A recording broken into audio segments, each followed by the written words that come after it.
देखो भाई, इससे पहले हमने अक्टूबर 2024 का पेपर सेकंड पढ़ा था, ये पेपर फर्स्ट, ठीक है ना।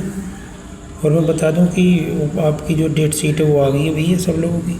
थोड़ी बहुत पढ़ाई कर लो, पास होना चाहते हो तो, ठीक है ना। और सितंबर में पेपर है, DMLT फर्स्ट ईयर वाला का जब पेपर है वो 15 और 16 सितंबर को है। मतलब 1-1.5 महीना है अभी तुम्हारे पास, आराम से पास होने लायक पढ़ सकते हो, ठीक है। DMLT सेकेंड ईयर वाला का 18 और 21 तारीख को पेपर, सितंबर। पेपर फर्स्ट है 2024 के। इसमें देख लेते हैं। देखो, जनरल एनाटॉमी और फिजियोलॉजी आती है, मतलब शरीर के अंगों के बारे में पढ़ी होनी चाहिए तुम्हें, ऑर्गन के बारे में, तो थोड़ा काम कैसे करते हैं उसका बेसिक आइडिया होना चाहिए। पैथोलॉजी के बारे में जानकारी होनी चाहिए, फार्माकोलॉजी दवाइयों के बारे में मोटी मोटी जानकारी होनी चाहिए, माइक्रोबायोलॉजी। अब इसके MCQ पर चलते हैं। Total number of bones in adult, एक आदमी के जवान आदमी कह सकते हैं, उसके शरीर में कितनी हड्डी होनी चाहिए? 206। Which of the following radiometric method for detection of Mycobacterium tuberculosis, जो रेडियोमेट्रिक मेथड है टीबी के बैक्टीरिया को पता लगाने के लिए कौन सा है? AFB, ये शायद एसिड फास्ट स्टेनिंग हो सकती है। और ये बैकटैक 460 TB gram staining, negative staining. तो ये AF एसिड फास्ट स्टेनिंग हो सकती है, तो इससे भी होती है, लेकिन पूछो रेडियोमेट्रिक मेथड, तो रेडियोमेट्रिक है बैकटैक 460 TB, ठीक है ना। आगे है group of cells performing same function is known as, कई सारे जो क्या है सेल्स हैं उनका जो ग्रुप है वो उसको क्या बोलेंगे? कई सारी सेल का जो मिलकर काम करने का जो कह सकते हैं परफॉर्म कर रही हैं वो, तो उसको क्या कहेंगे? टिश्यू। कई सारी सेल मिलकर टिश्यू बनाते हैं, टिश्यू कई सारे मिलकर ऑर्गन बनाते हैं, ऑर्गन मिलकर क्या बनाते हैं? Body.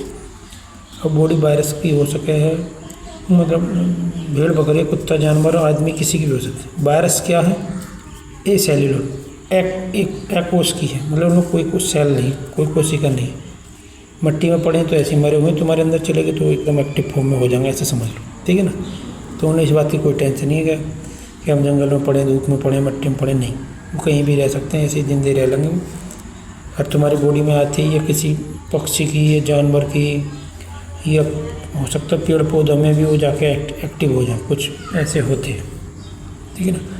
Mode of disease transmission, बीमारी कैसे कैसे फैलती हैं? एयर के थ्रू, वाटर के थ्रू, फूड के थ्रू, सब के थ्रू। तो सब के थ्रू क्या बीमारी फैल सकती है?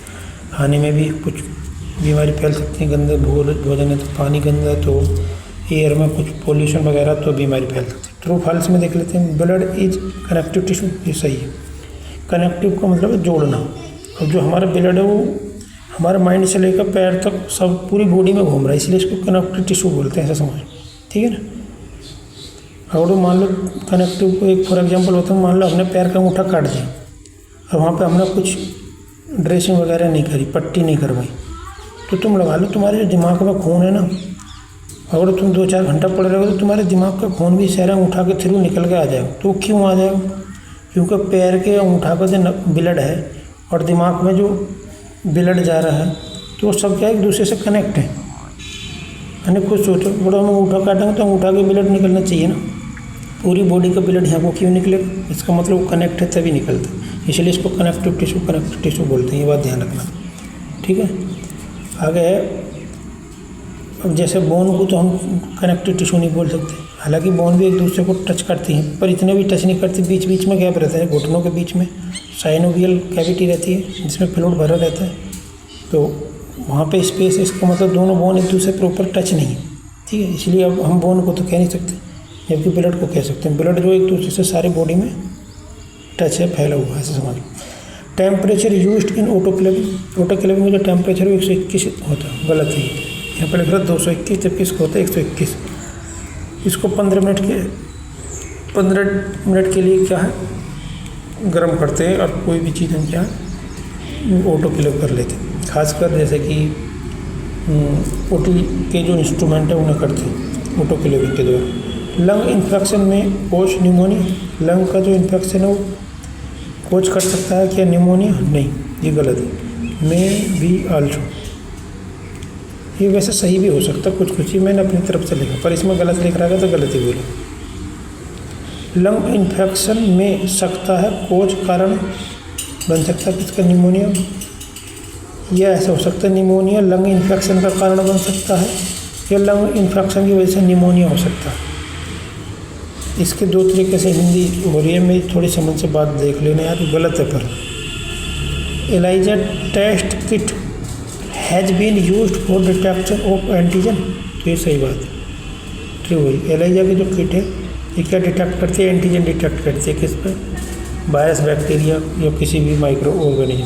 IgG can not cross the placenta, ये गलत बात है। It can be cross easily, जो IgG है वो प्लेसेंटा को पार करके फीटस तक पहुंच सकती है, ये बात है।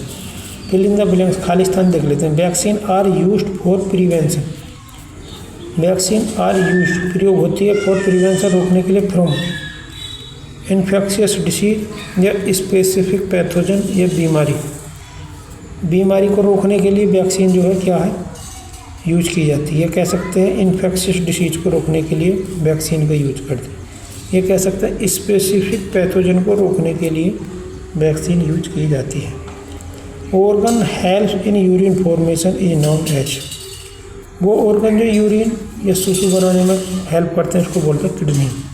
Hormone secreted anterior pituitary, anterior pituitary से कौन कौन से हार्मोन स्रावित होते हैं, तो growth hormone, thyroid stimulating hormone, follicular stimulating hormone, luteinizing hormone और ACTH, इसकी फुल फॉर्म मेरे याद नहीं है भाई, ये बोलो, ये देख लेना। इसमें पोस्टीरियर भी पूछ सकता हूँ, मैंने गलती कर दी, मेरे को लिखने चाहिए थे पोस्टीरियर पार्ट से कौन कौन से हार्मोन सेक्रेटेड होते, पर चलो कोई नहीं, ये भी याद रख लोगे तो इनके अलावा जो भी होंगे तो वो पोस्टीरियर से होंगे, ये ध्यान रखो। GIT stand for gastro intestinal tract. Inflammation is result of, inflammation किसका रिजल्ट है, टिश्यू इंजरी का या इन्फेक्शन का या इम्यून रेस्पॉन्स का, कुछ भी लिख देना, सब चल जाए।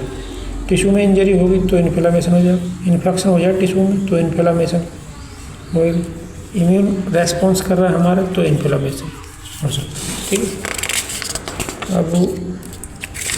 अब आ जाते हैं शॉर्ट क्वेश्चन में देख लेते हैं। Explain in brief structure of animal cell, animal cell को एक्सप्लेन करना ब्रीफ, संक्षिप्त में, ऐसा नहीं है 5 पेज भर दो, 2 पेज भर दोगे बहुत है, ज़्यादा भर सकते हो तो 3 भर देना, पर पहले हिसाब लगा लेना अपनी कॉपी का, कभी सोचो कि ये याद है तो 5-6 पेज भर डालो, नहीं ऐसा नहीं करनी, इसको तो तुम आराम से कर ही लोगे। Basic gross structure of heart, बड़ा सा चित्र बना देना किसका, हार्ट का। Discuss about necrosis and apoptosis, ये बहुत आसान है, एक बार पढ़ लोगे। इसमें सेल डेथ है, एक में तो प्रोग्राम सेल डेथ होती है, एक में अपने आप सेल मरती हैं, इसमें देख लेंगे, ठीक। और दूसरे में explain in brief about vaccine, संक्षिप्त में वैक्सीन के बारे में बताना, 2 पेज भर देना इसमें भी। और शॉर्ट क्वेश्चन है 4-4 नंबर के, तो 2-2 पेज भर दोगे तो बहुत है इसमें। आगे है explain basic idea of drug used in GIT में यूज होने वाली ड्रग के बारे में बतानी, ठीक है ना। और जैसे यह एल्बेंडाजोल है, पेट के कीड़ा मारती है, और जी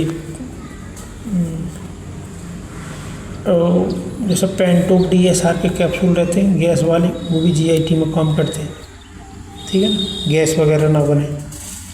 और भी बहुत सारी, मेरी इतनी तो याद है नहीं, तुम्हें बताइए।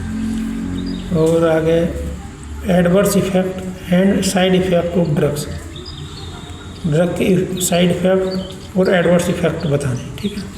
ये सारे वो क्वेश्चन हैं जो बहुत आसान है, एक बार पढ़ लोगे बहुत आसानी से पास कर सकते हो। इसमें से कुछ क्वेश्चन ऐसे जो बार बार पूछे जाते हैं, जैसे कि नेक्रोसिस और apoptosis, drug used in GIT, adverse effect of side effect, ये तो कई बार पूछे गए।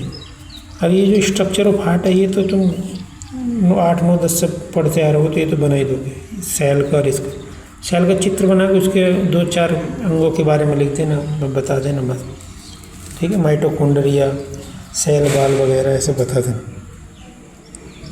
लॉन्ग क्वेश्चन में देखें तो discuss detail about anti microbials, discuss में बताना है एंटी माइक्रोबियल्स के बारे में, एक तरीके से एंटीबायोटिक के बारे में पूछ रहे हैं, ऐसा समझ। जो एंटीबायोटिक ड्रग्स हैं उनको एंटी माइक्रोबियल्स भी बोल सकते हैं कुछ, पर एंटी माइक्रोबियल में वो दवाई भी आ जाएंगे जो वायरस के खिलाफ काम करती है, जबकि एंटीबायोटिक में सिर्फ बैक्टीरिया के खिलाफ काम करने वाली मेडिसिन रहती है। और डिफाइन स्टरलाइजेशन, आल्सो की method of sterilization used in hospital. Sterilization के बारे में बताना है और उसके मेथड बताने हैं।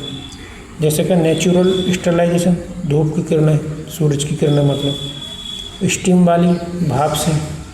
फिजिकल स्टरलाइजेशन जैसे कि ऑटोक्लेविंग से। केमिकल स्टरलाइजेशन, जो केमिकल से बैक्टीरिया वायरस मारे जाएंगे उसको, जैसे कि फिनाइल है। फिनाइल क्या है, केमिकल ही तो। और कुछ गैस होती हैं जो स्टरलाइजेशन का काम करती है। एक्सप्लेन, आगे देखते हैं एक्सप्लेन करना किसका, ब्लड कंपोजिशन और फंक्शन।